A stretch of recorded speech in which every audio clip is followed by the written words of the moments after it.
Hello everyone. So today we are going to study rights in the Indian Constitution. This is one of the most important chapters because it tells us what freedoms we have as citizens and how the Constitution protects us. As citizens of India, we should know our rights and our duties. So let's start. Firstly, what are rights? Rights are basic freedoms that every person should have. For example, you can speak your opinion, you can live anywhere, you can choose your job. These are all the rights. In simple words, rights are things you are allowed to do freely without fear. If rights are not there, people can be controlled or treated unfairly. Rights mean basic freedoms given to citizens, protects individuals from injustice, ensures dignity and equality, and they are essential for democracy.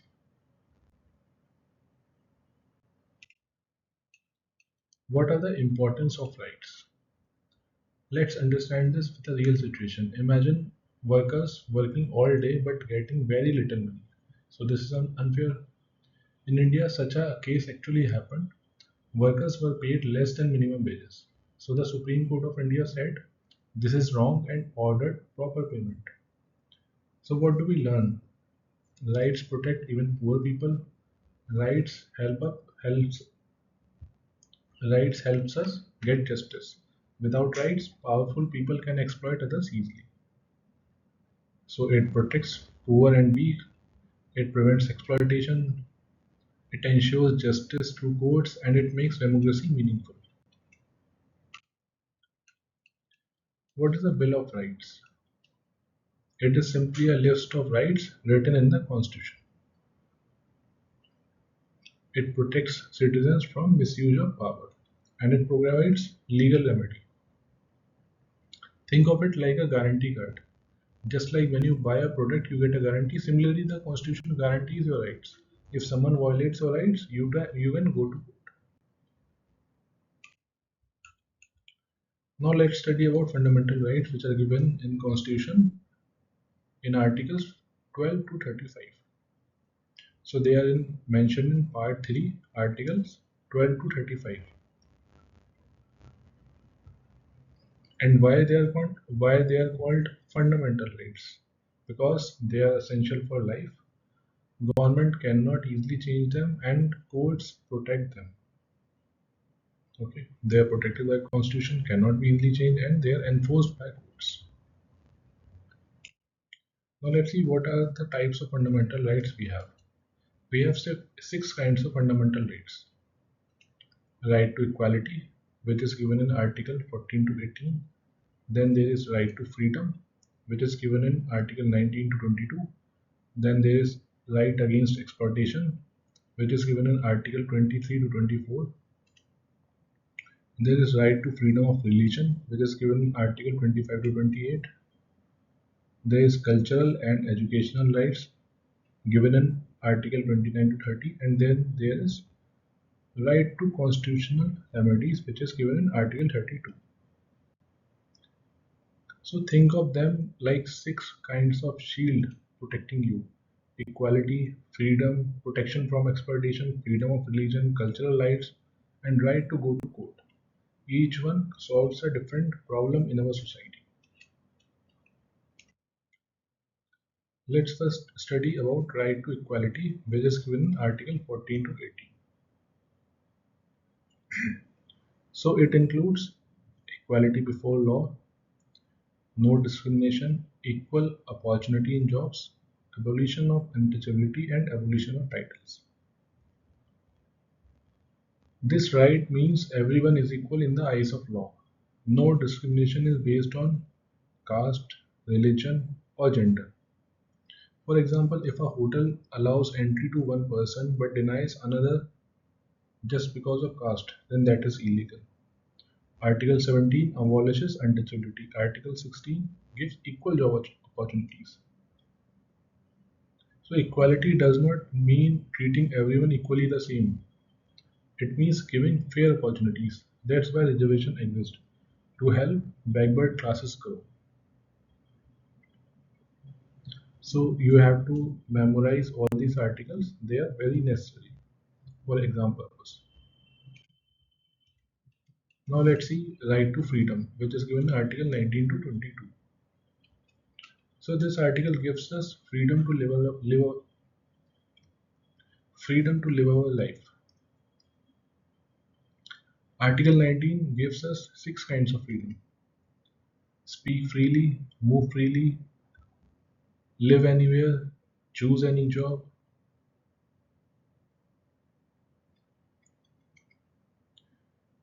For example, you can start a business, become a YouTuber, or choose any career. So this is freedom of profession. You can reside in any part of the country, that is freedom of residence. You can move throughout the country without any obstruction, that is freedom of movement. So all these rights are given in Article 19. Then there is Article 20, which tells us about protection in criminal cases. Article 21 defines right to life and liberty, and Article 22 defines protection against arrest. But you should totally remember that freedom is not unlimited. You cannot spread hate justice. You cannot spread hate speech. You cannot create violence. So freedom always comes with responsibility. Now, what is right to life? It is given in Article 21. This is the most important right and most powerful right. It says that no one can take your life or freedom without legal process. But Supreme Court made it even bigger. Now it includes right to live with dignity,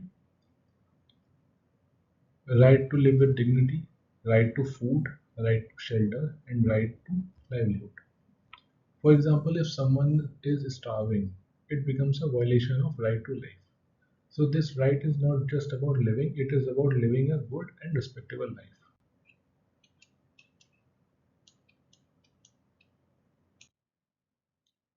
Now the next right is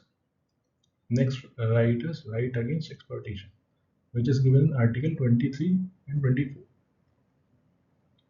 This right protects people from being used unfairly. Article 23 is about ban on forced labor. Article 24 is about ban on child labor. If someone forces you to work without payment, then that is illegal. No child labor in dangerous jobs.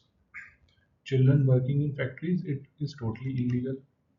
This right is very important in India because exploitation existed in the past. All these types of things existed in past India. Next is right to freedom of religion, which is given in Article 25 to 28. India is a secular country. It means there is no official religion. Everyone can follow any religion. For example, you can go to temple, mosque, church. This is totally your choice. You can even choose no religion, but you cannot force someone to convert, and government can stop harmful practices. Any practices which are harmful in the name of religion, government can stop. So article freedom of religion includes freedom of conscience, freedom to manage religious affairs, no tax for religion, and no religious education in government schools. Because there is no official religion, so there is no religious education in government schools.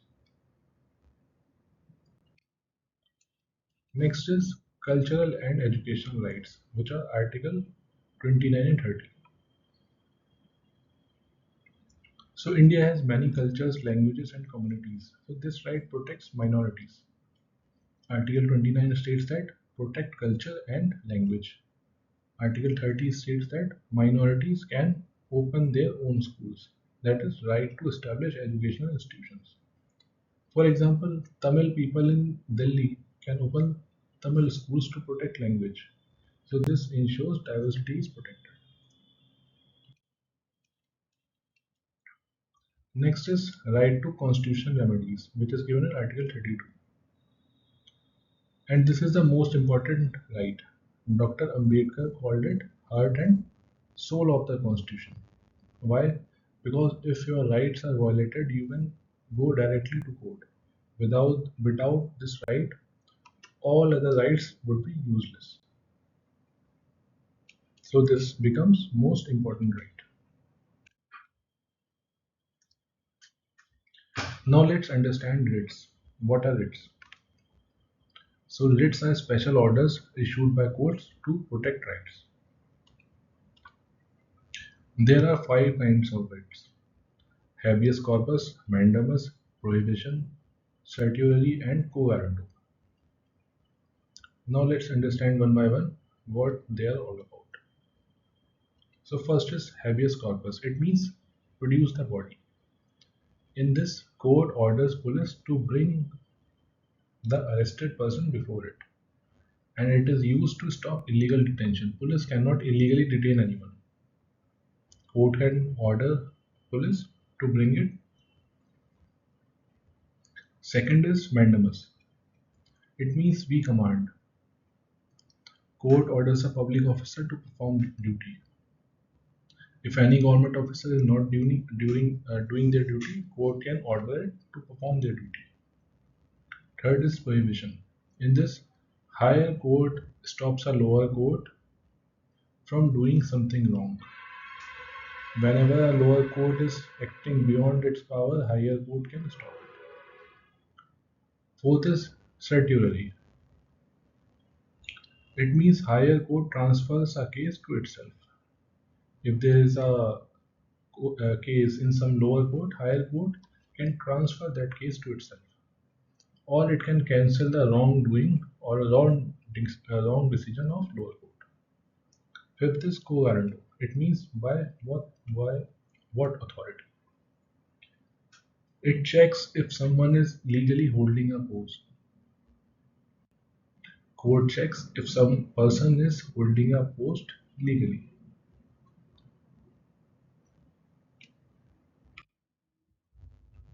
Next are directive principles of state policy, which are given in Article 36 to 51. So what are directive principles?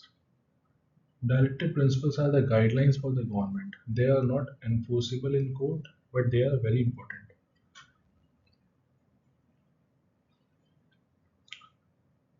It tells government what it should do for the people. For example, government works on reducing poverty, it provides education, it provides equal pay for equal work, it works for improving standard of living.